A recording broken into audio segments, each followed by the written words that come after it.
When you live on a narrowboat and you continuously cruise, you have to put your faith into the very old technology on the system, the operation of the service points, and the kindness of the weather, and it mostly all slots into place beautifully, but sometimes it doesn't.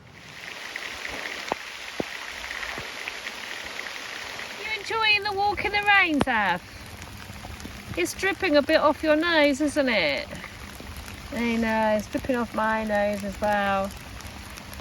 You're looking like Eeyore this morning. You've got your Eeyore expression on. It's not my fault it's like this.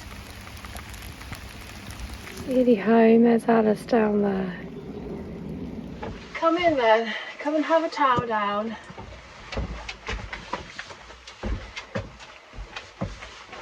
Ooh.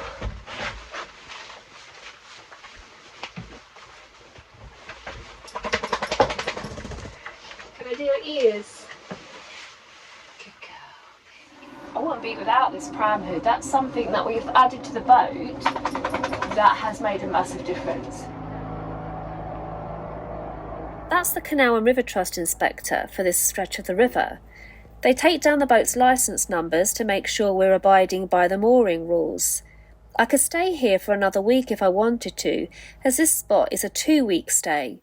But I have to leave my boat for a couple of days, and I don't want to leave her moored on pins on this wild mooring, as beautiful as it is. Oh, the sun's come out now.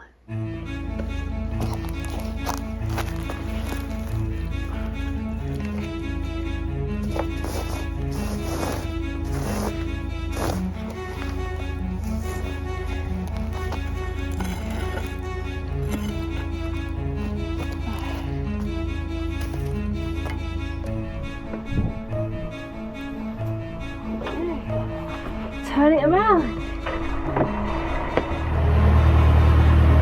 Right, so I'm going to turn it round now. I'm going to do like a figure of 8. There's nothing coming behind me. Doesn't seem to be anything coming in front of me. This is where we are now, marked by Zephyr's Eeyore expression. The plan is to fill up with water here, to empty our rubbish here, and to find a week's mooring spot past Hunt's Lock, a roundabout here.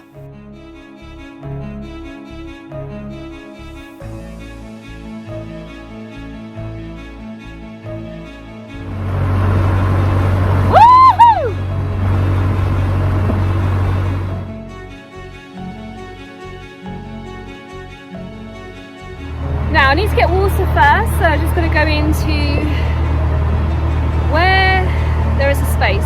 Good.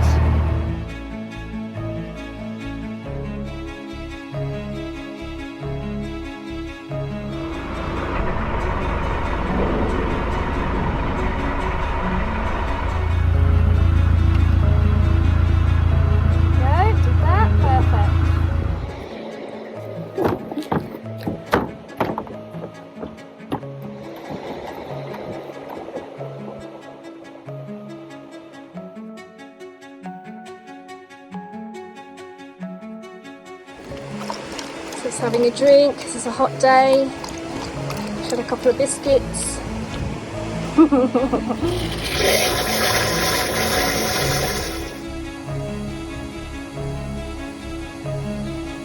So hot today. I've just gone and plaited my hair. Yeah, when we filled up, that'd be lovely. Thank you very much. Saltersford Lock has been broken for 4 days, but divers have been down to repair it, and it's all up and running again as from this morning.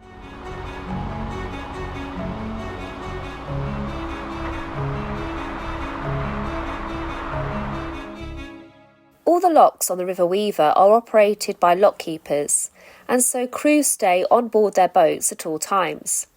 This lockkeeper has tied my centre line with a bowline knot and attached his rope to it too. Thank you very much. Have a nice day.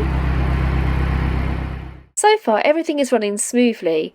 We've filled up with water and are safely through the freshly repaired lock. So now the next stop is finding the waste disposal point. There's a grebe somewhere under the water. See if we can find it. There it is. When the chicks get to this age, the adult grebes have a tough decision to make. They have to choose which of their offspring are their favourites. Once they've chosen them, they will split the family up and go off with their favourite offspring to teach them life skills.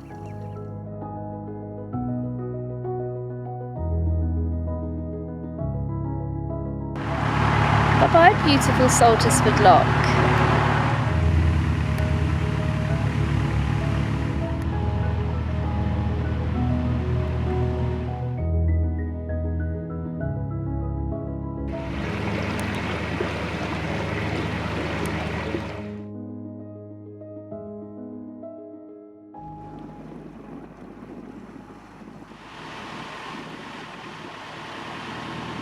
It's a perfect day.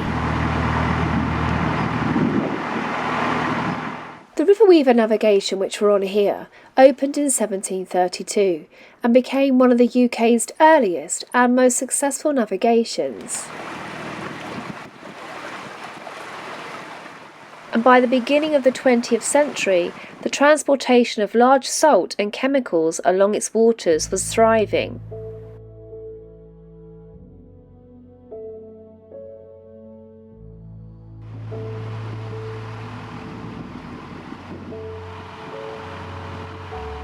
In the distance there, this is the old chemical works, and this village is called, or town is called, Winnington.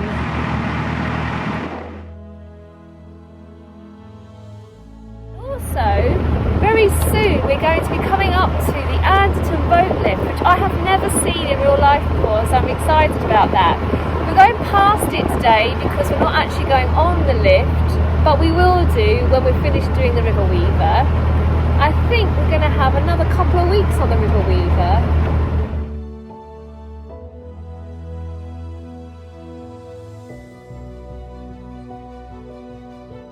And here it is! Oh my goodness, it takes your breath away. Wow, wow, wow.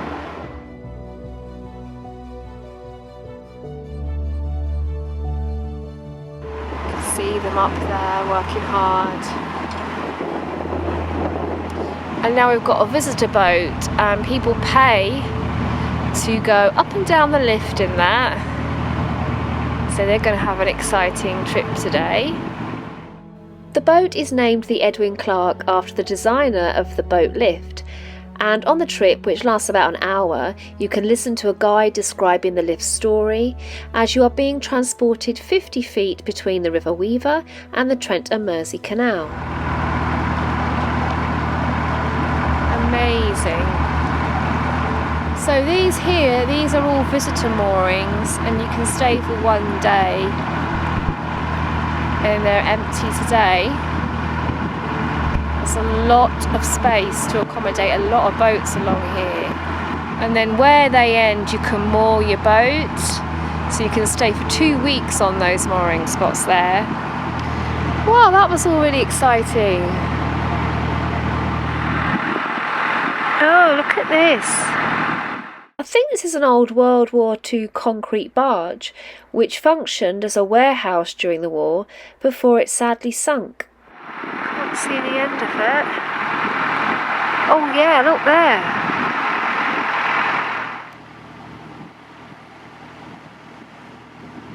There's a start of some autumn colour in here.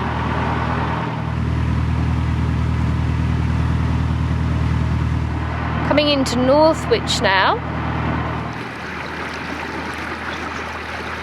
So just looking now for the service point because we've got rubbish to get rid of.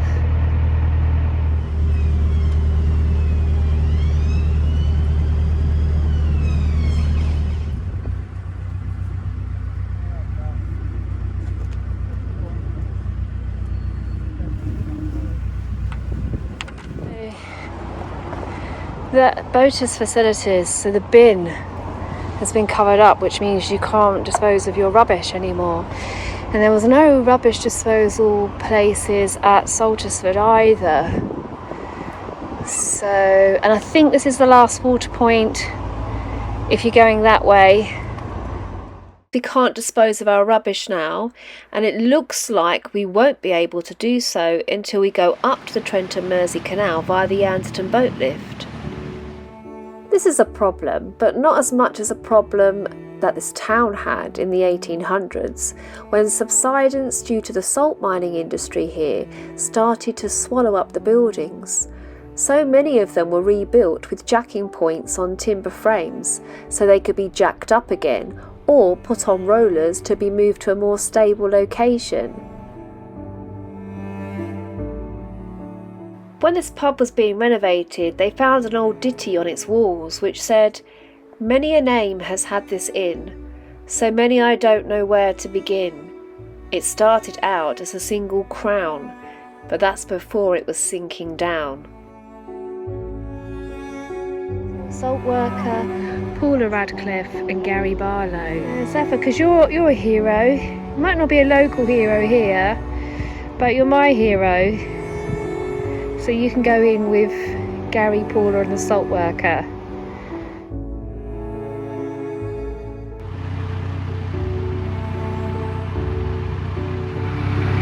Cormorants on the crane, look at that.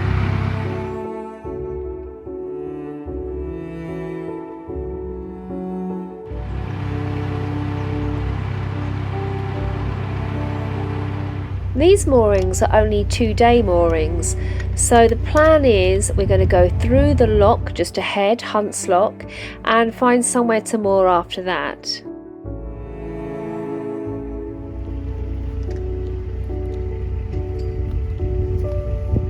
This is a situation. Normally in September, on a Friday, it's green. The lock will be operating from 9 until 5, but the gates on this lock were taken out yesterday, I think, or the day before. Anyway, they were removed because they're absolutely falling apart. So the lock is closed. It's closed until Wednesday. And here's the problem. I need to go away for a few days and so I have to leave Alice Grace. It's a 2-day mooring, but actually the 2-day mooring shouldn't have to kick in until they've fixed the lock gate, because physically, I mean, I would go through here otherwise. I'd go through the lock in an ideal world and moor up somewhere that looks safe and you can leave the boat for more than 2 days, but I can't get through the lock. And so if you leave the boat there, this is what I think the rules are. If you leave the boat there, the rules can't kick in until the lock has been fixed, because you literally can't go anywhere. So if the lock is fixed, and I think on Wednesday, another boater has just told us, on Wednesday, then that should be fine, because I'm back Wednesday night and I can move the boat on Thursday. That I think will be fine now. I've got to turn my fridge and freezer and all electrics off when I go away, so I'm going to use up all of the fruit in the freezer to make a delicious smoothie.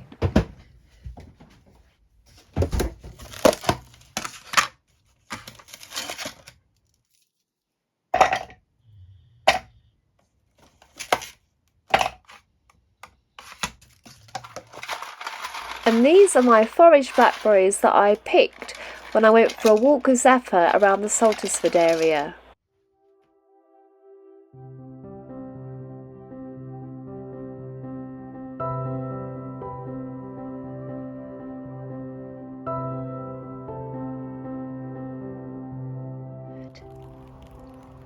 Wow, just heard this rustling. There's a red admiral in the grass. Oh, wow, it's right next to me. What's she doing? I'm just gonna... She hurt. Oh, her wings hurt, I think. My name, Vanessa, means, well, Vanessa Atlanta, I think, is the Red Admiral butterfly. I mean, I don't know what to do for the best.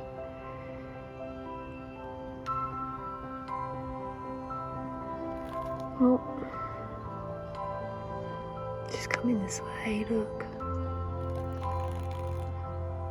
You can't fix a broken wing on a butterfly.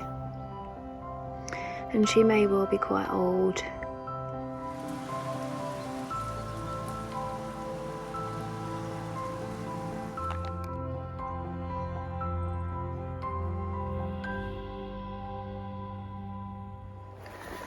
This is quite overgrown to get back to the river, but that's exciting. It means you can possibly see some wildlife.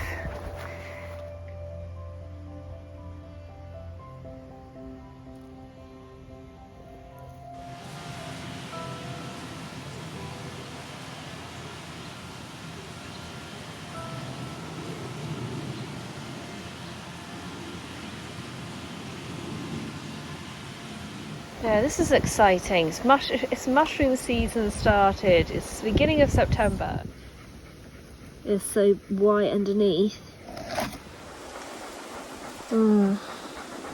I think these ones are the giant funnel mushrooms just because of their properties. It's got the same markings on it. Look at all this on our blackberry walks, Zaf. It's exciting, isn't it? This is a plume moth.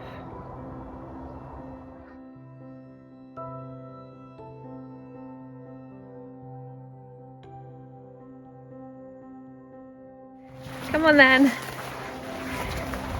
Oh, that's got tatty wings as well. Oh, our butterflies, you can tell, it's coming to the end of the season. It's been a difficult year, hasn't it, Spaggledwood? It's been a difficult summer. It started off so wet. You've done really well to get to this stage. Hang in there. You're still flying, which is good. Looking beautiful. Oh, see? The rose spirea. It's a really pretty colour, isn't it? Ready? Steady. Supposed to wait for go. Oh.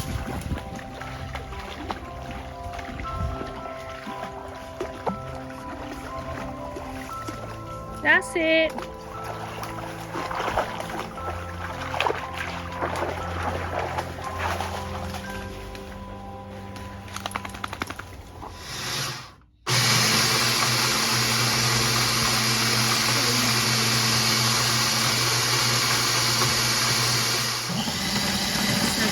On normal speed.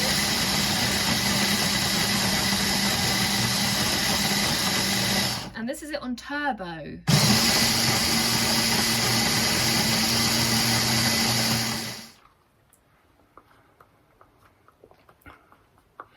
Oh, it's so nice.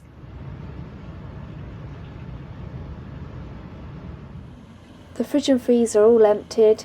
There's just a couple of jobs to do in the morning before I have to leave Alice Grace.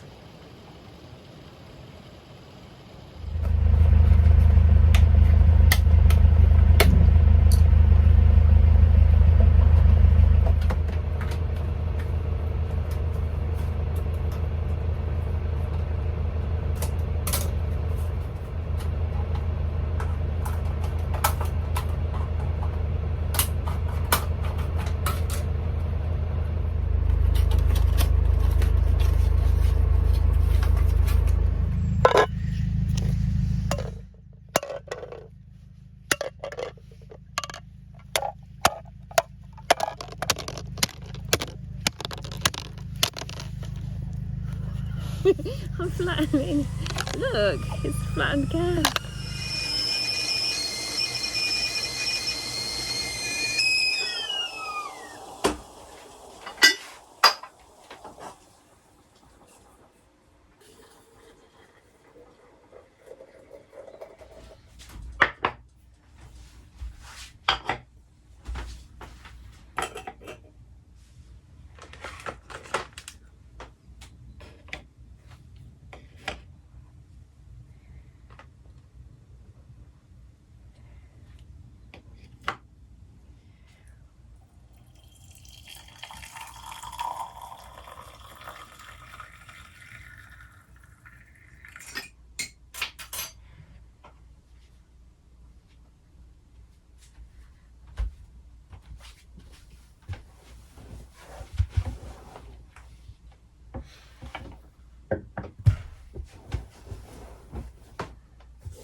Wearisome wings, all crumpled and chipped, worn, torn and tattered, flightless and clasped, rested like prayer hands as berries are picked, in a sleepy acceptance that summer has passed. Funnels of fruit force their way through the soil, coiled below cords bond them to one, whilst grebes break their brood with the impossible toil of which chicks to choose and which ones to shun. Nothing's unbroken, day breaks to night, and darkness will mallet away at the noon, so it's pointless to dwell on the hell of the plight. Look for the beauty, and time will pass soon.